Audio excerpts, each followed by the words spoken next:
El tema que quiero enfocar en este día, que también les recuerdo, si usted entra a iglesiagloriadei.org, Iglesia Gloria Dei, allí va a encontrar las clases y los mensajes bíblicos, los mensajes de los servicios en YouTube.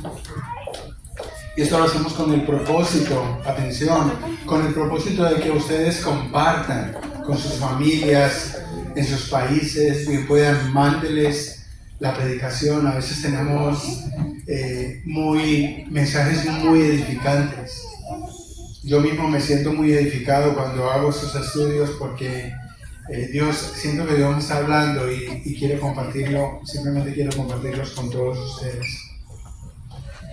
Hoy les quiero hablar de un tema que siempre, como todos los temas que aquí enfocamos, son de popular importancia.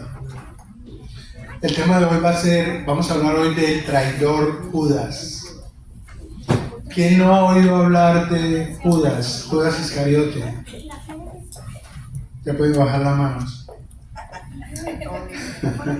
Todos hemos oído hablar de Judas Iscariote. Pablo escribe a los creyentes, para empezar con un verso, Pablo escribe a los creyentes, a los cristianos, aquellas personas que él ha visitado y que les ha llevado la palabra.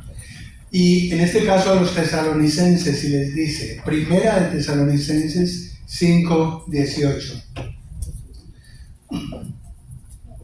Si puede buscarlo ahí, Primera Tesalonicenses 5:18, dice lo siguiente: dad gracias en todo, porque esta es la voluntad de Dios para con vosotros en Cristo Jesús. Yo creo que ustedes también lo han escuchado antes. En todo debemos dar gracias, por las buenas, por las malas, por las circunstancias. Y nos preguntamos a veces, ¿daré gracias a Dios por las penalidades que estoy pasando? ¿Le daré gracias a Dios por la situación que me está afectando, por la enfermedad que me tiene postrado en una cama? ¿Le deberé dar gracias a Dios por el diagnóstico que me acaban de dar los médicos? ¿Dar gracias a Dios porque mi madre o mi padre acaban de fallecer?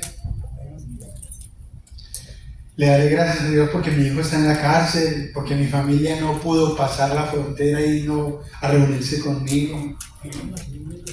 Hay muchas circunstancias que nos afectan y que nos ponen a llorar y en nuestras rodillas y que clamamos al Padre y decimos, Dios, pero ¿por qué a mí? ¿Por qué me está pasando esto?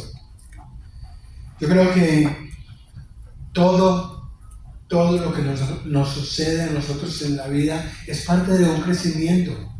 En la medida en que tenemos problemas, buscamos la manera de resolverlos. ¿Qué implica eso? Que ejercitamos nuestro cerebro para salir de esa situación, que nos preparamos para una situación venidera, futura, en la que posiblemente tengamos que acudir a eso que tuvimos que hacer hoy para salir del problema.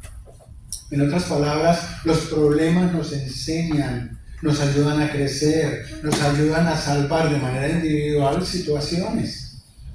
O sea que no es que lo consideremos un castigo de Dios, lo consideremos la mala suerte, como dicen algunos, como decía yo. Pero es parte de ese crecimiento espiritual, es parte de nuestro proceso de maduración. Amén. Hay personajes en las narraciones de la Biblia que se ven en situaciones muy críticas. Hay personajes como Jonás, como Elías, como el mismo Moisés, que se ven en situaciones críticas, situaciones que tienen que enfrentar para poder salir de lo que están pasando. Por ejemplo, en Jonás, capítulo 4, verso 3, Jonás 4:3, si quieren lo anotan ahí, después lo buscan la historia en la casita. Dice Jonás: ahora pues, oh Jehová, te ruego que me quites la vida, porque mejor me es la muerte que la vida. Dice Moisés en Números 11:15,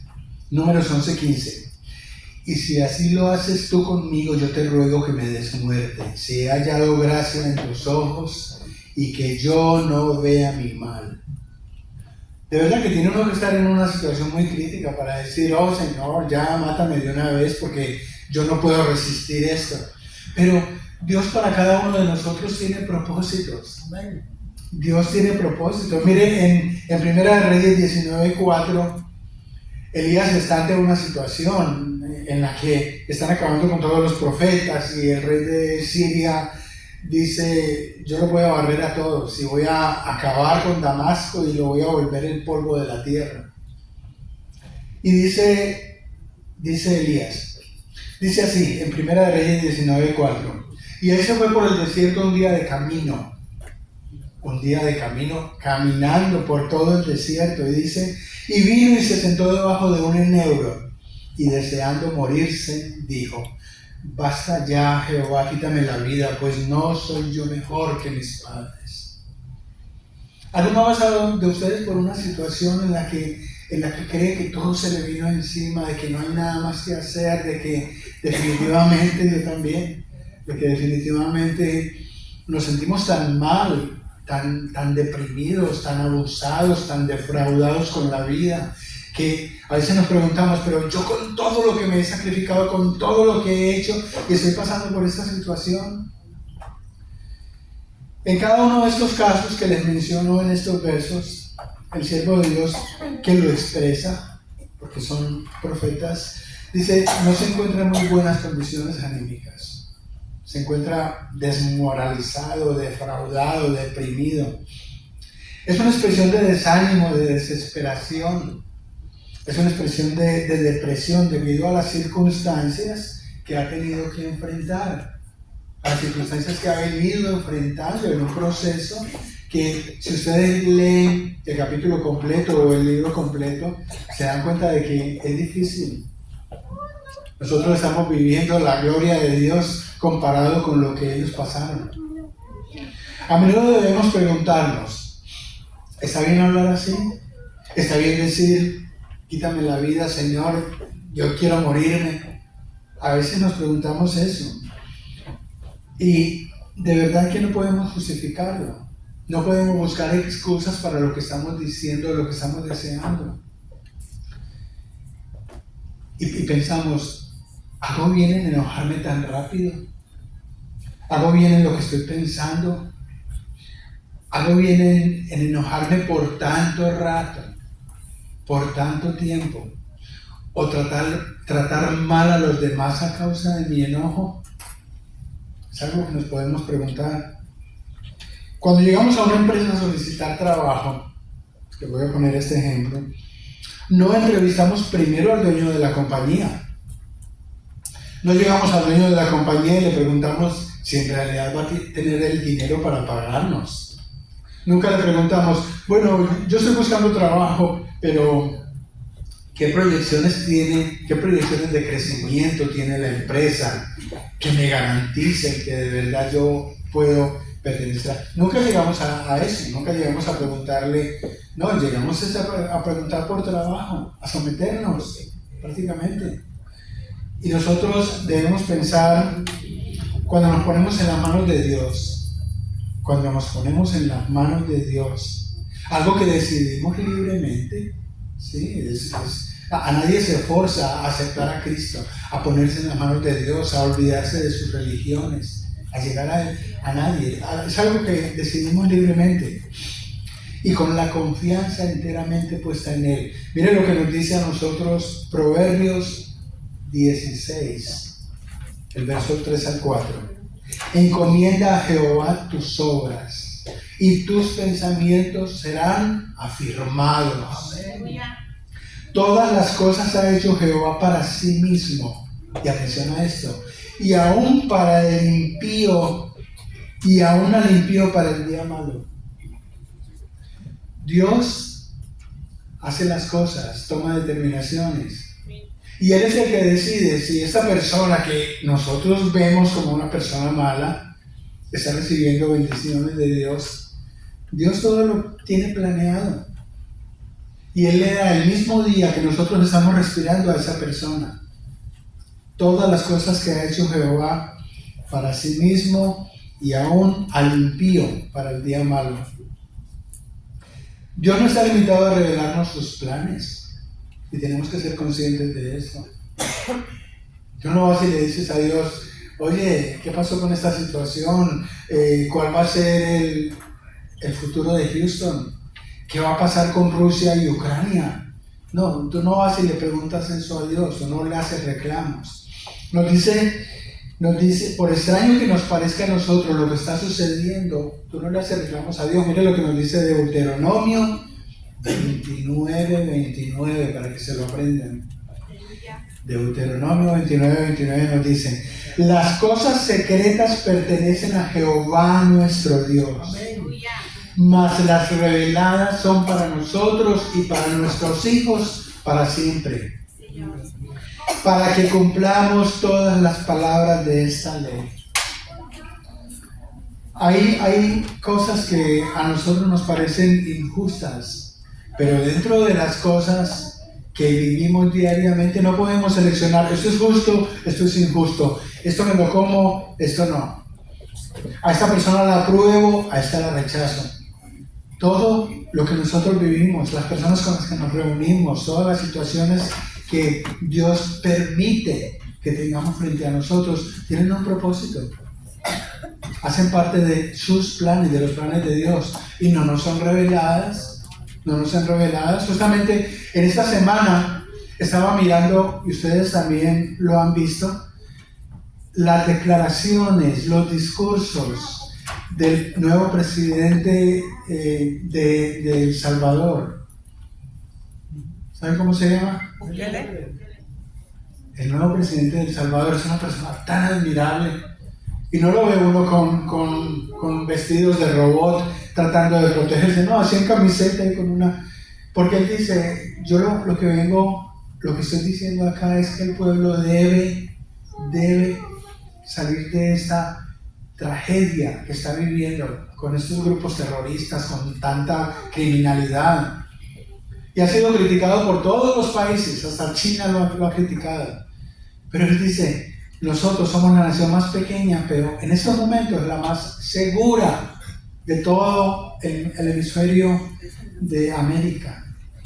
Es increíble, de verdad que yo le doy gracias a Dios y estoy orando por él, y les pido a ustedes que también oremos por protección para él, por sabiduría, para que él continúe en este nuevo mandato de 5 años adelante con los proyectos.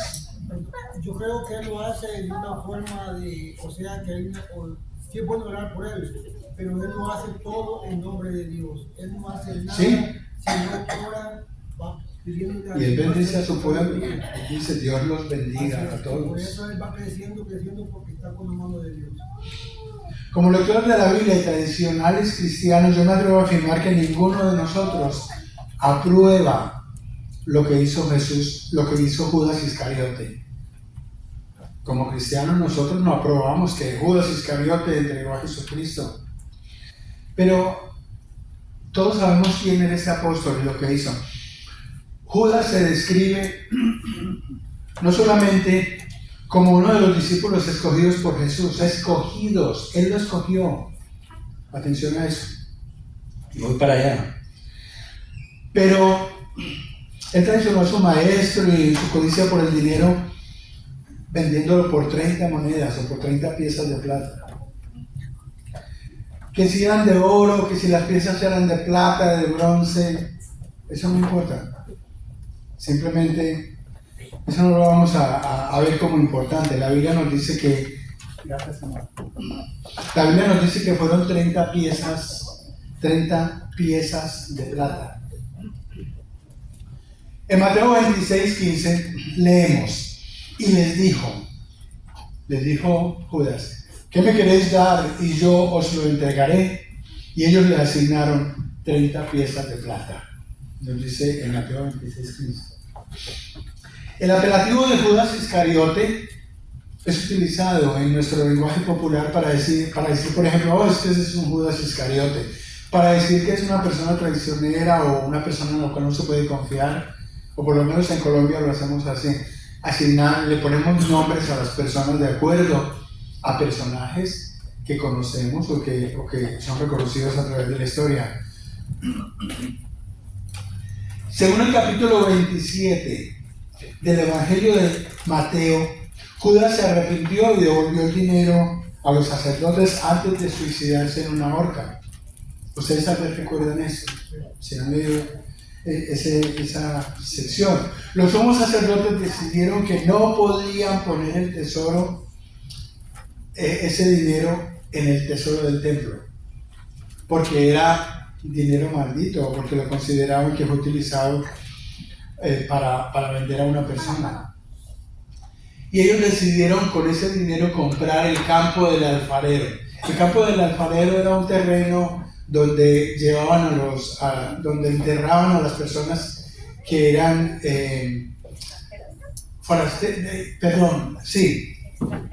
Dice, los principales sacerdotes, tomando las piezas de plata, dijeron: no es lícito echarlas en el tesoro de las ofrendas porque es precio de sangre. Y después de consultar, compraron con ellas el campo del alfarero para sepultura de los extranjeros. En Éxodo 21, 32, 30 piezas de plata eran el precio de un esclavo. Era lo que costaba aproximadamente un esclavo.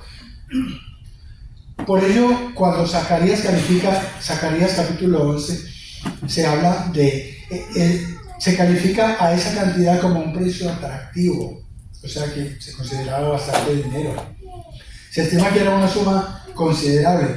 30 piezas de plata que valdrían hoy, esto es en algo que estoy consultando, como a unas 5 o 10 mil dólares. Hoy en día, unos 5 a 10 mil dólares. Y en ese tiempo, pues obviamente las personas que saben de real estate, no está aquí el hermano David, comprar por 5 o 10 mil dólares todo un terreno para cementerio, pues ya se puede dar una idea más o menos de lo que era ese dinero, esa cantidad. También se nos dice que Judas era el discípulo en quien más confiaba Jesucristo. No era Juan, era Judas, porque a él le fue encargado todas las donaciones que le hacían a los apóstoles. Él era el que manejaba el dinero. Y si Jesucristo lo aprobó, Jesucristo confiaba en él. Así que hubo celos de parte de los demás apóstoles por causa de la situación. Se sabe que Judas Iscariote, hijo de Simón, era de un pueblo cercano a Samaria que se llamaba Keriot y estaba en la región sur de Judea. Eso es significativo porque todos los demás discípulos eran de Galilea, todos eran de allí, de esta región de Galilea que queda más hacia el norte en el mapa de Judea. Esta distinción geográfica podría proporcionar una pista sobre su primer encuentro, el primer encuentro de Jesús con él. Jesús iba caminando, Jesús iba llevando el Evangelio, haciendo milagros, y se encuentra a Judas y lo llama.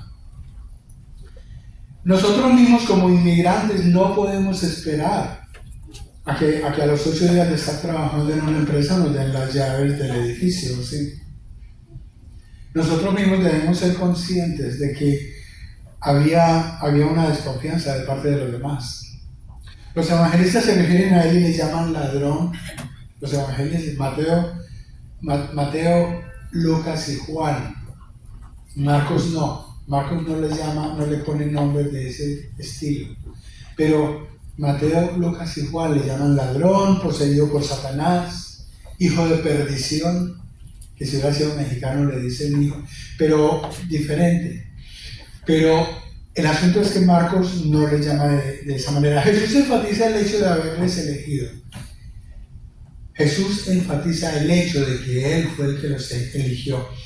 Cada uno de ellos tenía un propósito entonces definido para su ministerio o para la continuación del Evangelio. Dice la Biblia que después de cenar, Jesús procede a lavarle los pies. Eso es en el capítulo 13 de Juan. Y les habla del cumplimiento de las Escrituras diciéndoles, capítulo 13, del 16 al 18 dice lo siguiente: de cierto os digo, el siervo no es mayor que su señor, ni el enviado es mayor que el que le envió. Si sabéis estas cosas, verso 17, bienaventurados seréis si las hiciereis. No hablo de todos vosotros. Y atención, miren este verso. Yo sé a quienes he elegido. Eso no lo podemos nosotros discutir. Como les hablé al principio, nosotros no le podemos decir a Dios, Dios, ¿por qué está pasando eso? Jesucristo les dice, miren, ustedes calladitos que yo fui el que los elegí. ¿Les queda claro eso? Que dice a los apóstoles. Claro, eso se lo revivió. Pero, más para que se cumpla la escritura. El que come pan conmigo levantó contra mí su calcañar. En Marcos, como dije, se nos detalla el momento en que Jesús anuncia la traición de la cual va a ser objeto. Sí, pero no menciona directamente a Judas en ese sentido. Marcos 14, 18 al 20 lo leo. Y cuando se sentaron a la mesa, mientras comían, perdón por la tos. Y cuando se sentaron a la mesa, mientras comían, dijo Jesús, de cierto os digo que uno de vosotros se come conmigo me va a entregar.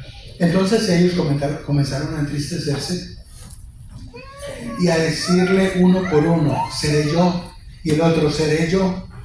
Él respondiendo les dijo, es uno de los 12, el que moja conmigo en el plato. Y cuando se sentaron a la mesa mientras comían, dijo Jesús, de cierto os digo que uno de vosotros que come conmigo me va a entregar. Entonces ellos comenzaron a entristecerse y a decirle uno por uno, seré yo, y el otro, seré yo. Él respondiendo les dijo, es uno de los 12, el que moja conmigo en el plato. Noten que aquí hay una repetición. Podríamos perfectamente justificar el suicidio de Judas. ¿Quién después de hacer semejante cosa no se arrepiente? Nunca nos detendríamos a pensar en ese estado emocional de Judas, después de lo que hizo, después de lo que vio que estaba sucediendo. ¿Cuántos de nosotros, yo les pregunto, nos hemos arrepentido de lo que hicimos en un momento indebido? Muchos. Nosotros nos hemos arrepentido de cosas y nos preguntamos, ¿en qué estaba pensando cuando hice esto? ¿Qué pasó por mi mente cuando tomé esta determinación? Nosotros encontramos que hay un arrepentimiento y nos deprimimos, y hay personas que se suicidan a causa de lo que hicieron, decían en Colombia, en una de mis clases de inglés decían, no, es que el americano es una persona muy fría, él mata a la mamá y va y le dice, I'm sorry, mom. Y en realidad, usted lo ha escuchado, en realidad eso no es cierto, pero hay muchas personas que no les importa de entrar a una escuela y matar 10 niños inocentes, como lo hemos visto en estos días, y todo tiene unas consecuencias. Pero todos tenemos un punto diferente de los acontecimientos que vivimos o de las cosas que suceden a nuestro alrededor. Cada uno de nosotros tiene una mentalidad diferente de lo que pasó y nos preguntamos de manera independiente, ¿cómo pudo esa persona haber hecho eso? Lo voy a tomar como un ejemplo. En la semana pasada ustedes se dieron cuenta de lo que pasó en Lakewood, en la iglesia Lakewood. Originalmente, miren este ejemplo, originalmente nosotros escuchamos en los primeros informes que había sido una mujer de 36 años que entró vestida vestida de militar y que llevaba un rifle que había matado 10 personas, incluyendo a un niño de 5 años y un anciano. ¿Lo escucharon ustedes? Esos fueron los primeros informes que pasaron. Ahora, ¿quién pasó esos informes? Los periodistas. Esos son los que, primero, no, una noticia nueva, traen, no les importa, no se interesan mucho en averiguar bien las circunstancias, las situaciones. Más tarde surgió esta versión. Se dijo que la mujer tenía 30 años, y que había entrado amenazando porque estaba buscando a su esposo que le quería quitar la custodia del niño. Y empezó la balacera. ¿Cómo empezó la balacera? Los guardias le dispararon a ella y la mataron. Y también hirieron al niño y también hirieron a la anciana. O sea que ella nunca disparó el rifle. A ver si eso aparece en las noticias. ¿Me explico? Hay situaciones que nosotros las tomamos de inmediato de una manera, pero cuando las cosas se investigan un poco más a fondo, encontramos que había algo que no nos habían contado. ¿Alguien está de acuerdo con lo que estoy diciendo? Amén. Según los historiadores, y les menciono esto porque observen esto, según los historiadores, los evangelios sinópticos, se les dice sinópticos porque son más o menos todos narrados en la misma secuencia sobre lo que está sucediendo. De Mateo, Marcos y Lucas fueron escritos unos 30 a 60 años después de la muerte de Cristo. Quiere decir esto que los escritos fueron irse formando a través de tradiciones, de testigos oculares, de comentarios. Y alguien incluso se consideran que son anónimos. Llega a decirse incluso que no fue Marcos, que no fue Judas, que no fue Lucas, que no fue Juan, sino que les pusieron esos nombres. Pero llega a decirse que en realidad fueron anónimos, que no habían sido escritos por ese autor. Pero digo, eso lo dicen, ¿sí? Hasta ese punto. En realidad, si no se han enterado, hubo más de 30 evangelios. Hubo más de 30 evangelios. Y entonces aquí llegó una persona que se llamaba, un obispo historiador que se llamaba Irineo, y él fue el que tuvo la participación o el voto de confianza en decir, no, los evangelios que más se parecen a lo que realmente sucedió fueron Mateo, Marcos, Lucas y Juan, y quedaron esos 4. Pero se dice que había más de 30, incluyendo uno, no sé si lo han oído mencionar, el evangelio de Tomás, el evangelio de María Magdalena, pero hubo muchos de esos evangelios.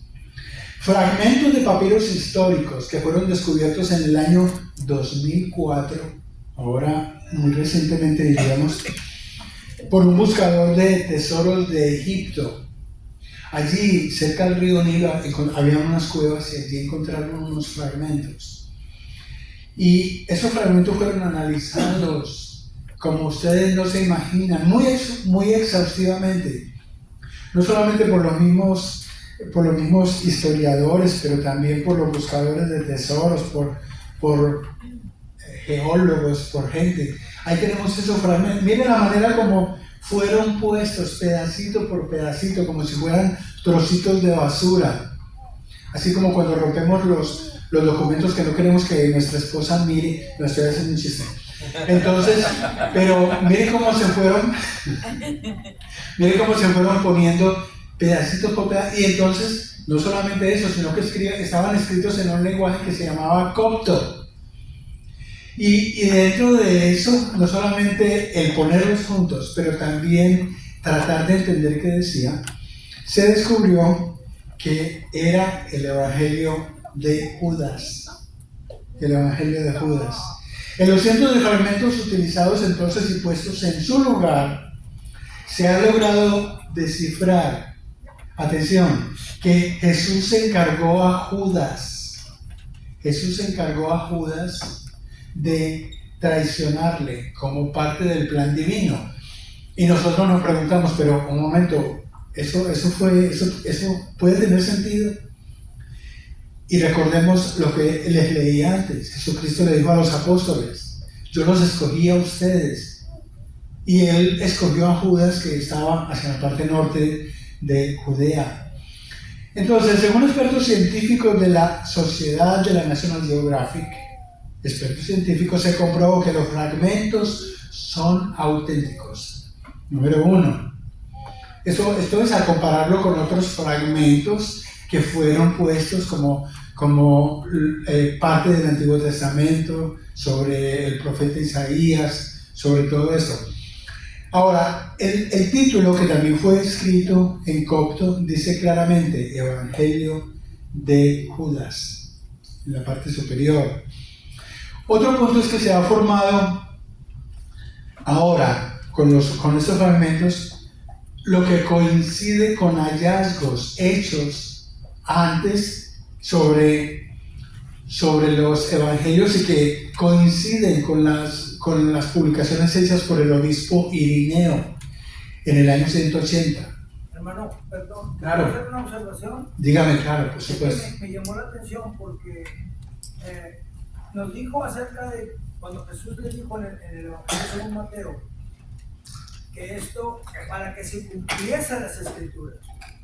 Entonces estamos hablando que los profetas profetizaron de la traición de Judas mucho antes de que Jesús viniera a la tierra. Entonces no pudo Jesús ponerse de acuerdo con Judas para que se pusiera ese complot de traición, para que Jesús no le pudo decir a preparar a Judas, aunque él los escogió para que lo traicionara. ¿Sí porque estamos hoy en día, hermano, que se puede malinterpretar muchas veces un comentario. ¿Sí? Entonces eso simplemente tuvo que pasar, porque si de esa manera no fuera así, no existiéramos aquí nosotros. ¿Me explico? Entonces... Sí, para que se cumpliera según la escritura. Sí. Ahora, recordemos que no estamos expuestos a todo el plan de salvación. Nosotros podemos leer parte de las predicciones a través de los apóstoles, a través de los profetas, de la manera como Jesucristo iba a ser traicionado, iba a ser muerto, incluso del nacimiento. Pero eso no quiere decir que ahí está todo lo que sucedió. Entonces, cuando Jesucristo dice, yo los escogí a ustedes, y para que se cumplan las escrituras, es posible que Jesucristo tuviese documentos a los que nosotros nunca tuvimos acceso. Recordemos que en ese tiempo los documentos estaban mucho más frescos de lo que pueden estar ahora 2000 o 3000 años más tarde. Pero en esa época había un pensamiento que era el pensamiento que llevaba a Jesús y decía, esto es para que se cumplan las escrituras. ¿Me explico? Entonces no estamos nosotros expuestos a todo lo que Jesucristo estaba expuesto, ni a todo lo que realmente fueron los documentos del Antiguo Testamento. Originalmente, como dije, los evangelios fueron escritos por los gnósticos. La palabra gnósticos es gnosis, que significa conocimiento. Y eran también llamados la gente que sabe. Los gnósticos eran llamados, eso es la gente que sabe, es un gnóstico. Ellos eran provenientes también, hacían parte de los primeros cristianos. Personas que se consideraban que sabían más cosas de las que el pueblo regularmente sabe.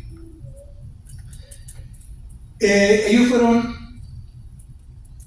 fueron ellos, los gnósticos, los que escribieron la biblioteca conocida como el Nag Hammadi, que eran relatos escritos por los filósofos del Antiguo Testamento.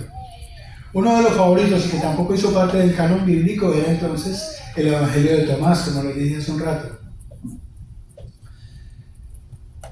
Ahí tenemos entonces la restauración de los papiros, la manera como se han ido puestos juntos y han sido interpretados. Se cree que para el 2005 ya esos fragmentos estaban interpretados, hasta el punto de que se podían leer, y aunque no se tiene acceso público, directamente el acceso público, se le han hecho fotocopias y están en el Museo de Londres para que la gente pueda verificar la clase de idioma, la manera como los fragmentos estaban puestos.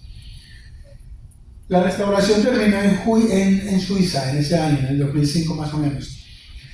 Cabe aclarar que el Evangelio de Marcos, Judas no es el malo, como les dije anteriormente. El Evangelio de Mateo, sin embargo, escrito hace 10 años, que fue escrito 10 años más tarde que el Evangelio de Marcos, carga a Judas con toda la culpa de la muerte de Jesús.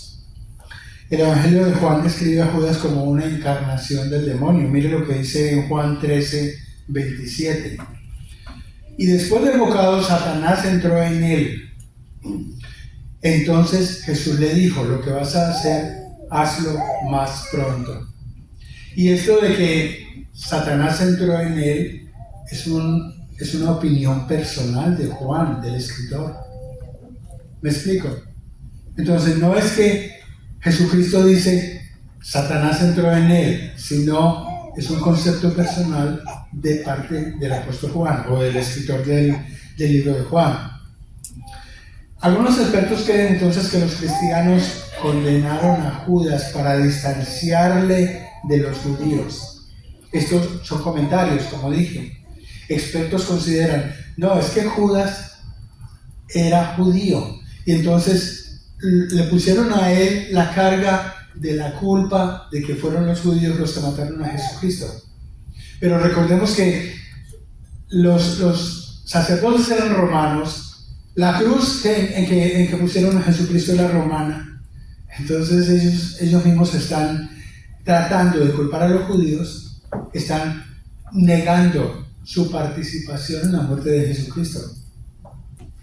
Jerusalén resistió el asedio romano durante muchos meses, pero cuando al fin los romanos lograron romperlo, asesinaron a cientos de miles de judíos. Y ellos fueron los que quemaron el segundo templo, los mismos romanos. Hoy en día, ahí tenemos una foto del Muro de los Lamentos. Hoy en día, o también llamado el Muro Occidental, donde los judíos todavía siguen llorando y siguen en contra de la creencia cristiana de que fueron los judíos los que mataron a Jesucristo, o de que Jesucristo es el Mesías, incluso, porque ellos no creen que Jesucristo era el Hijo de Dios, sino el Mesías. No el Mesías, sino un profeta. Aun cuando los romanos mataron a Jesús, entonces han sido los judíos quienes cargan ahora con toda la culpa dentro de la historia que conocemos, haciendo los evangelios antijudíos, haciendo los evangelios antisemitas, como se le conoce el término, convirtiendo a Judas en el símbolo del pensamiento antisemita u odio contra los judíos. El antisemitismo no es un invento de Hitler. Desde la Edad Media, en Europa, los judíos fueron víctimas de discriminación y persecución. Cuando nosotros hablamos de los 6 millones de judíos muertos por Hitler, estamos creando una parte de la historia que seguimos repitiendo y a los hijos de nuestros hijos, y seguimos considerando entonces un antisemitismo, seguimos creyendo en esa parte de que los judíos fueron muertos como un castigo de Dios. Pero en realidad sigue siendo para nosotros un misterio, como la Biblia misma. Los judíos fueron a veces entonces obligados a convertirse, o se les prohibía ejercer ciertas profesiones, relacionándola siempre con Judas el traidor. Mientras los evangelios de Mateo, Lucas y Juan enfatizan entonces la muerte y resurrección de Cristo como base para la salvación, el evangelio de Judas, atención, no menciona la muerte ni la resurrección de Jesús dentro de lo que se ha leído ya en los fragmentos, dentro de lo que ya se ha especulado sobre lo que dicen los fragmentos. Ese evangelio no menciona la muerte y resurrección de Jesucristo. Es como un punto de conocimiento que podemos tener. Pero es que el evangelio de Judas no lo considera importante, no considera importante esa parte, la muerte y resurrección de Jesucristo. Lo que importa según estos escritos es que el cuerpo va a morir y el espíritu va a seguir vivo. Para los gnósticos, Jesús tenía que morir para librarse de la prisión de su cuerpo. Pero a los ojos de la iglesia, esa interpretación les condenaba a convertirse en herejes. La persona hereje es la que niega los dogmas establecidos por la religión. No tenemos forma de saber cuándo se escribieron los evangelios originales. No hay forma de saberlo. Nosotros especulamos sobre fechas de 40 a 60, 65 años. Entendemos que fueron escritos. El Evangelio de Judas puede tomarse como un aporte a la historia que solo hasta ahora nos es dado a conocer. Nunca se conoció de la existencia de esos fragmentos hasta ahora. Queda en cada uno de nosotros de manera individual, considerar las palabras del Apocalipsis, donde se nos describe la apariencia de la Nueva Jerusalén. En algún momento yo mencioné esto antes. En el libro del Apocalipsis, en el capítulo 21, se nos describe la Nueva Jerusalén. Miren lo que nos dice del verso 10 al 14, les leo. Y me llevó en el Espíritu a un monte grande y alto, y me mostró la gran ciudad santa de Jerusalén, que descendía del cielo de Dios, teniendo la gloria de Dios. Y su fulgor era semejante a de una piedra preciosísima, como piedra de jaspe, diáfana, como el cristal. Tenía un muro grande y alto, atención, con 12 puertas, y en las puertas 12 ángeles y nombres inscritos, que son los de las 12 tribus de los hijos de Israel. Al oriente, verso 13, al oriente 3 puertas, al norte 3 puertas, al sur 3 puertas, al occidente 3 puertas. Y el muro de la ciudad tenía 12 cimientos, y sobre ellos los 12 nombres de los 12 apóstoles. ¿De quién? Del Cordero. Los nombres de los 12 apóstoles del Cordero, los nombres de los apóstoles que Jesucristo, como leímos antes, escogió. Yo los escogí. La pregunta es, ¿era Judas escogido por Jesucristo mismo como parte de los planes de salvación para la humanidad? Es algo que nos podemos preguntar. La pregunta del millón, como dirían algunos, la pregunta del millón. ¿Estaba el nombre de Judas escrito en uno de esos cimientos localizados en ese muro de la Nueva Jerusalén? ¿Fue quizás el de Matías? ¿Tal vez el del apóstol Pablo? Es una pregunta que nos hacemos, no conocemos la respuesta, pero de manera individual nos podemos preguntar eso. ¿Son los nombres, el tuyo y el mío, escritos en el libro del Señor? Nosotros somos parte de los planes de Dios. Por eso estamos aquí, amén.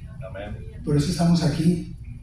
A pesar de esas dificultades que enfrentemos, a pesar de esas situaciones que nos toque vivir con miembros de familia, con los vecinos, en la escuela, en el trabajo, seguimos siendo parte de los planes del Señor. Por eso en nuestros servicios invitamos a que oremos antes de tomar cada decisión. Oremos por esta situación, oremos por lo que nos está pasando. Yo siempre he dicho, no puedes sacar a nadie del hueco si no estás afuera. No podemos estar allá adentro del hueco empujando a la gente para que salga del hueco. Nosotros tenemos que orar primero por nosotros, sentirnos nosotros mismos libres de depresión, de situaciones, para poder ayudar a los demás. Una persona no puede aconsejar a otro sobre el matrimonio si es soltera. ¿O sí? Nosotros tenemos que pasar por dificultades y sortearlas adecuadamente con la ayuda del Señor para poder decirle, mira, esto es lo que debes hacer.